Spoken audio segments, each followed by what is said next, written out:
Well, happy Father's Day, Highlands Presbyterian. So today we are starting a new series and we're going to be talking about Samson over the next few weeks, starting in Judges 13. Samson is one of these leaders for the Israelite peoples before they have a king, before Saul and David and Solomon come onto the scene. We've got Samson as a leader, and Samson has this miraculous birth.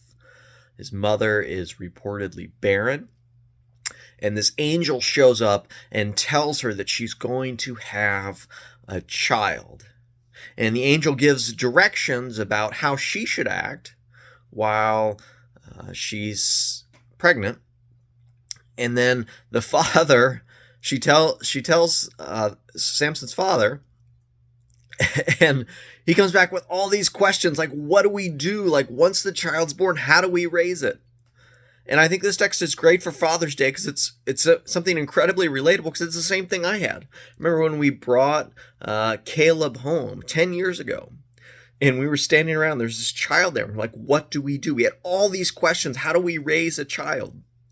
And you just had to figure it out. And the same thing happens here. And so the angel shows up, tells this woman she's going to have a child.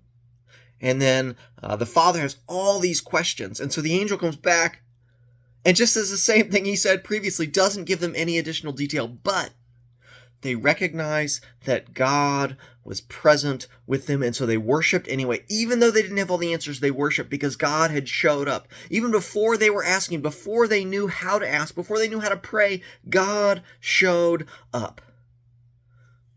And so we're called to do the same, right? We worship.